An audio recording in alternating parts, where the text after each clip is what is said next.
2024년 8월 16일 말씀 묵상하겠습니다. 함께 기도하겠습니다. 하나님, 우리가 주님 앞에서 겸손하게 주의 말씀을 따라 행하게 하여 주시옵소서. 교만함을 멀리하는 자 되게 하여 주시옵소서.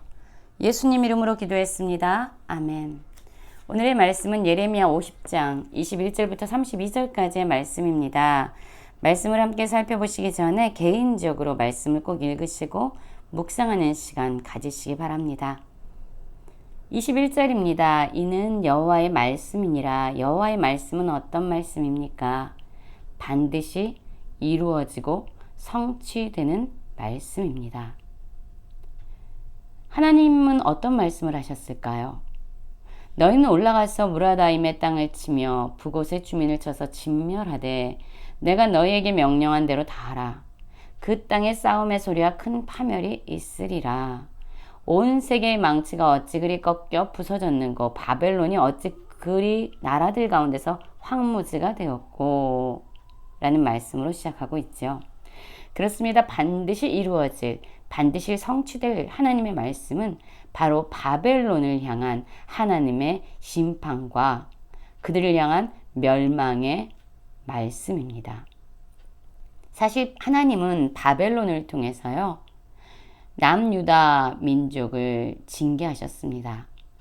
그들이 죄로 말미암아 또한 우상 숭배로 말미암아 하나님을 떠나고 하나님을 대적하자 하나님은 북쪽에 있었던 바벨론을 일으켜서 남유다를 향해서 심판하셨습니다.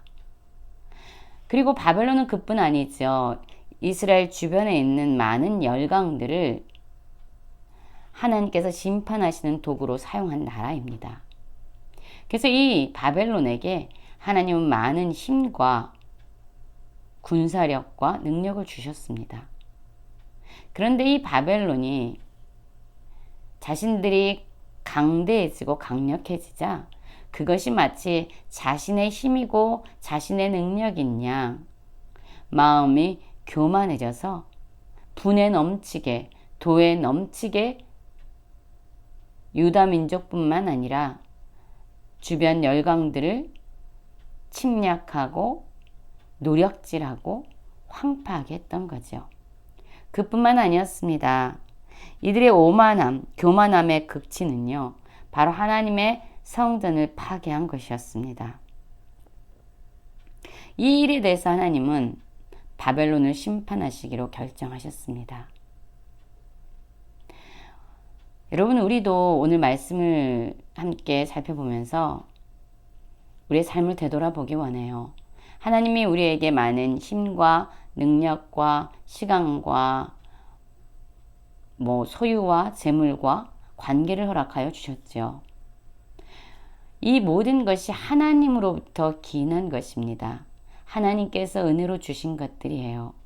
그런데 우리도 이 바벨론 민족처럼 그 모든 것이 하나님으로부터 왔으니 하나님의 뜻대로 그것을 잘 선용하고 사용해야 되는데 마치 그것이 나의 능력이고 나의 힘인 양 스스로 높아져서 하나님을 대적하고 하나님을 두려워하지 않고 인정하지 않는 그러한 교만함이 우리들에겐 없는지 우리는 돌아보아야 합니다.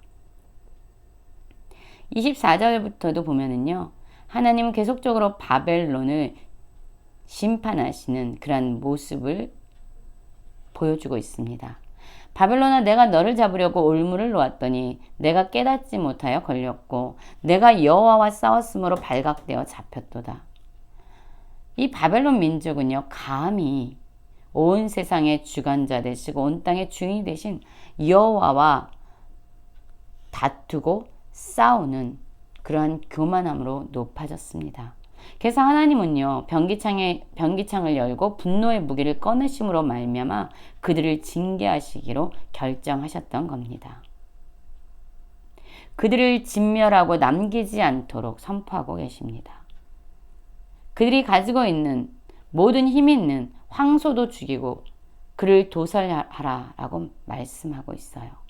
왜냐하면 이제 바벨론, 남유다 민족과 온 열국들을 심판하는 도구로 사용했던 그 바벨론이 오히려 심판을 받고 징계를 받는 때가 이르렀다라고 말씀하고 있습니다.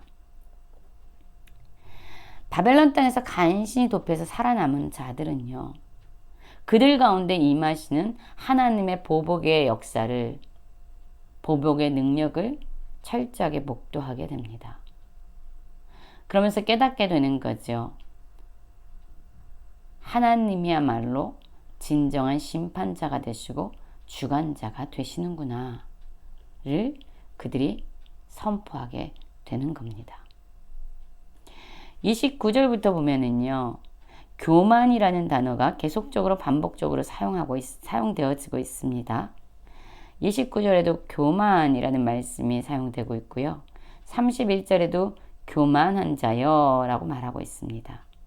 또한 32절에도 교만이라는 단어가 계속적으로 반복되어지고 있습니다. 교만은 하나님을 인정하지 않고 스스로 하나님의 자리에서 주인된 삶을 살아가는 자들을 말하고 있죠. 바로 바벨론 같은, 하나님이 주신 그 모든 것의 은혜를 잊어버리고 나의 능력인 양, 나의 욕심과 정욕을 채우기 위해서 내 방법대로 내 힘을 남용하는 자들, 바로 교만이죠. 여러분, 우리에게도 하나님을 기억하지 않을 때, 하나님의 은혜를 잊어버릴 때 우리에게도 찾아오는 것, 그것이 바로 교만입니다. 하나님은 이러한 교만한 자를 철저하게 징계하십니다. 특별히 교만은요, 누구를 향해서 대적하는 거냐면 하나님을 향하여 대적하는 겁니다. 그렇기 때문에 교만한 자를 하나님 역시 대적하게 됩니다. 그리고 교만한 자를 하나님은 심판하십니다. 이 교만한 자들이 일한 대로 갚고 그가 행한 대로 그에게 갚으시는 분이 바로 하나님입니다. 그래서 이 교만한 자의 결국은요, 걸려 넘어지는 것이고, 그가 어려움에 처할 때에 그를 도와줄, 그를 일으켜줄 도움의 손길이 하나도 없는 것입니다. 그들은 마침내 멸망하게 되고 삼켜지게 됩니다. 여러분, 우리의 삶의 날마다 하나님의 은혜를 기억하기 원하고요. 우리의 삶의 진정한 주인이 하나님이시라는 것을 인정하기 원합니다. 그래서 우리의 삶에 하나님이 부어주신 모든 것들 있잖아요. 능력이든 재능이든 지혜든 물질이든 내 뜻대로 나를 위해 사용하기보다 하나님의 뜻을 이루는 도구로 그 모든 것을 선용하는 겸손한 성도님들 되시길 간절히 기도합니다.